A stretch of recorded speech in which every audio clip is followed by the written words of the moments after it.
Have you ever felt nervous just to say one word in English? Like your mouth forgets how to work? That was me last year. My name's Anna. I'm 28 years old and I live in the US now, but I moved here from Brazil 2 years ago. I can understand English, okay? TV shows, music, small talk. But speaking? That's different. Whenever I speak, I feel like everyone is watching me. Like I'm a little kid who can't talk right. Like I'm not me anymore. So when my friend Megan invited me to a 4th of July party, I said, maybe, I'll see. But I didn't want to go, because I knew what would happen. People would ask me questions. I would smile and nod, and I'd go home feeling invisible. Again. The day of the party came. It was hot, the kind of July heat that sticks to your skin. I stood in front of my mirror for 30 minutes, just staring. I put on a red blouse, trying to be festive, then took it off. Put on jeans, took them off. I even Googled excuses to miss a party. Then I heard a boom outside. Fireworks. Already? Suddenly I felt something. I didn't want to be alone that night. Even if I didn't say much, I wanted to be somewhere. So I texted Megan. Coming, save me a seat. When I arrived, the backyard was full. People laughing, grilling, dancing barefoot on the grass. Megan gave me a big hug. I thought you weren't coming, I smiled. Almost didn't. She introduced me to a few friends. I said hi and nice to meet you. But the music was loud, and honestly, I was hiding behind my smile. I sat down at the edge of the group and just watched. Happy people, confident people, people who belonged. Then someone sat next to me. A guy, maybe a little older than me. He was quiet too, holding a soda, looking at the sky. He turned to me and asked, "You like fireworks?" That's it. That's all he said. But for some reason, that one question felt safe. Simple, kind, no judgment. I nodded. Yes, they're loud, but beautiful, he smiled. Good answer. He had a calm voice. He didn't speak fast, and he didn't look away. I'm Ben, he said. I'm Anna. He asked where I was from. I said Brazil. He said he had visited once. A work trip to São Paulo. He even tried to say a few words in Portuguese. Badly. I laughed. For the first time that night, I relaxed. We talked for almost an hour. About music, travel, food. Easy things. And when I forgot a word, he waited. When I said something wrong, he smiled. Not in a mean way, but like he wanted to understand. And then I told him something I hadn't said out loud before. I get scared to speak English. I feel stupid. He looked at me, serious. But you're not stupid. You're brave. Most people here only speak English. You speak too. That hit me. Not because it was new, I'd heard that before, but because someone finally meant it. That night, under the fireworks, I remembered something. Learning a language isn't just about words, it's about connection. Let's look at some natural English from this story. Simple but powerful. 1. Maybe. I'll see. This is a common way to say no without saying no. Use it when you're not sure or don't want to give an answer yet. Are you coming to the party? Maybe. I'll see. 2. I felt invisible. This means you feel like no one notices you or cares what you say. It's emotional, not physical. At big parties, I feel invisible. 3. He didn't speak fast. This is a nice way to say someone is easy to understand. It's also something English learners love to hear. 4. I relaxed. This verb is not the same as I'm relaxed. I relaxed. I started to feel calm. I'm relaxed. I am calm now. In this story, Anna changed from tense, calm. I relaxed. 5. He meant it. This means the person was sincere. They weren't just saying words. Tell me, have you ever felt so good in English one day, and then terrible the next? That's what happened to me. After that 4th of July party, something changed in me. I felt brave. Not 100%, but enough to try. One conversation with Ben made me believe I could speak English. Maybe not perfectly, but maybe that was okay. A few days later, Megan texted me. Coffee, just a few of us. Casual. Normally, I would say no. Too much English. Too many people. But this time I wrote, yes, what time? I even practiced some small talk in the mirror. How was your weekend? I've been working a lot. The weather's crazy, right? I thought, I've got this. We met at a cute cafe downtown. I arrived early, took a deep breath, and smiled. There were 4 of them, Megan and 3 friends. They were friendly, laughing, talking fast. Too fast. I tried to follow the conversation, but every sentence felt like a race I couldn't run. They asked me, "So Anna, what do you do?" I answered, "I work with marketing for food, Brazilian brand." Not bad, right? But then someone made a joke. Something about Brazil and spicy food. I didn't get it. I laughed anyway. But I could feel it. That old feeling, like I was watching a movie with no subtitles. Then one of the girls asked, "What's your favorite campaign you've done?" I froze. I knew what campaign meant. I knew my answer in Portuguese. But in English, my brain suddenly felt empty.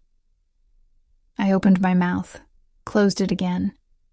Everyone waited. I finally said, "Sorry, I forgot the words." They smiled politely. Someone changed the subject. But I wasn't there anymore. Not really. I nodded. I smiled. I stirred my coffee. But inside, I wanted to disappear.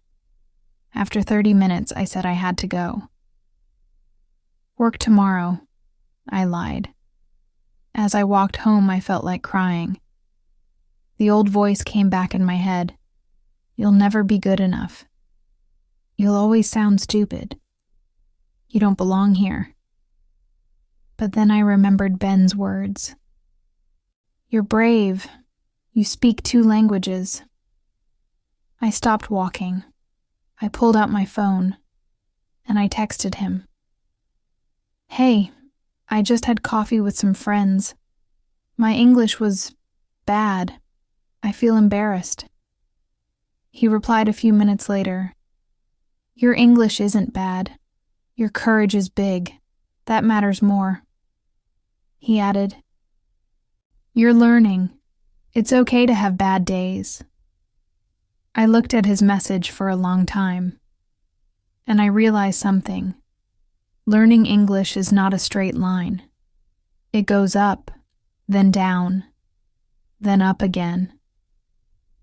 That day felt like a failure, but maybe it was just part of the process. The next morning, I did something I never did before. I opened a voice recorder app, and I told a story, in English, just to myself. I said, "Yesterday I went to a cafe. I tried to speak. I made mistakes. I felt bad, but I didn't quit." Then I listened back. Was it perfect? No. Was it progress? Yes. Let's look at a few key phrases that came up in this part of the story. 1. I've got this. This means I can do it. I'm ready. The interview's today. Are you nervous? A little, but I've got this. 2. I froze. This means your brain stops working, usually from fear or pressure. He asked my name and I froze. I forgot everything. 3. I wasn't there anymore. Not really. This means you were physically present, but mentally gone. Maybe feeling embarrassed or sad. 4. I felt like crying. A soft, emotional phrase. Not strong like I wanted to scream, but real. 5. It's not a straight line. This is a nice way to describe learning. It's not always easy or fast. You go up and down. Mistakes are part of it. Have you ever made progress without even noticing? 2 weeks after the cafe moment, my fail, I was back to my normal routine. Work, groceries, late-night YouTube videos. English practice? Still happening, but quietly. Every day I did one small thing. I listened to a short podcast. I repeated phrases out loud while cooking. I even talked to myself in the mirror sometimes. No magic, just small steps. But something unexpected happened next. One Saturday, I got a text from Ben.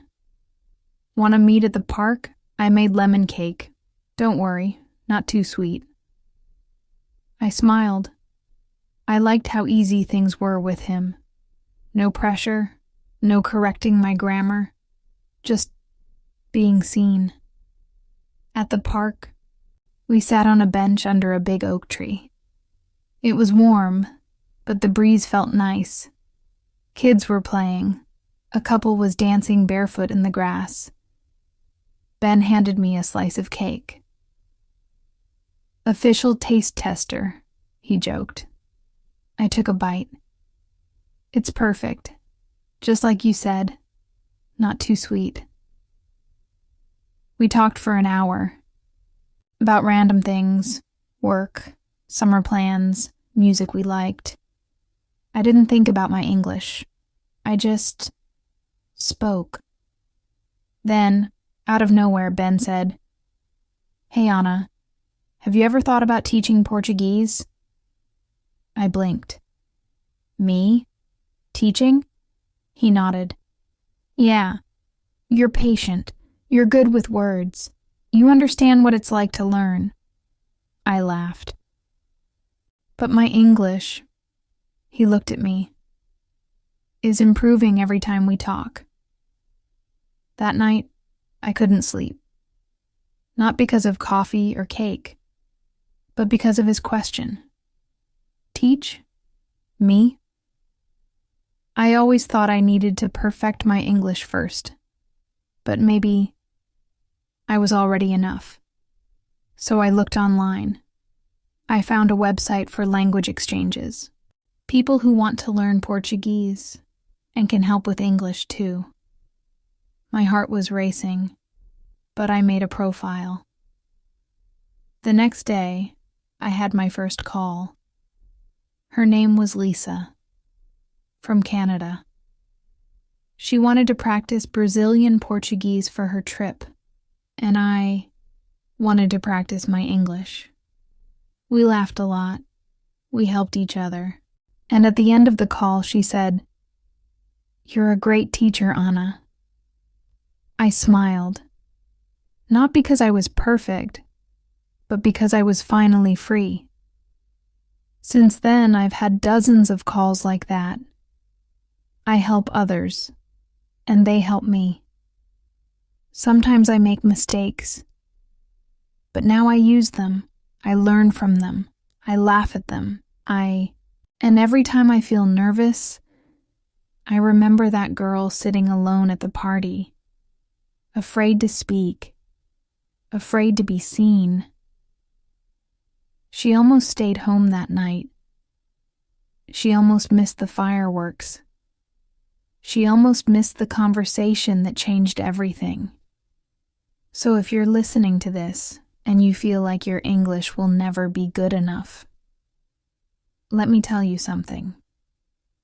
You don't have to be perfect to connect with people.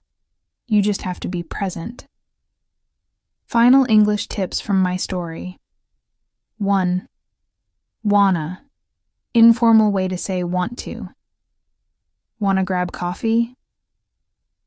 Do you want to get coffee? 2. No pressure. This phrase makes someone feel relaxed. We can talk. No pressure. You don't have to answer now. No pressure. 3. Just being seen. This means feeling accepted, understood, noticed, not invisible. It's a powerful emotional phrase. 4. Out of nowhere. When something happens suddenly, without warning. Out of nowhere, he asked me if I wanted to teach. 5. You don't have to be perfect to connect. A motivational phrase and life truth. Use it when encouraging others or yourself. And now I'll ask you, what conversation changed your English journey? Was it a teacher, a stranger, a mistake? Tell me in the comments. Your story might inspire someone else. And if you liked my story, share it. Because maybe someone out there is almost staying home right now, and your message could be the fireworks they need. Thank you for listening. See you!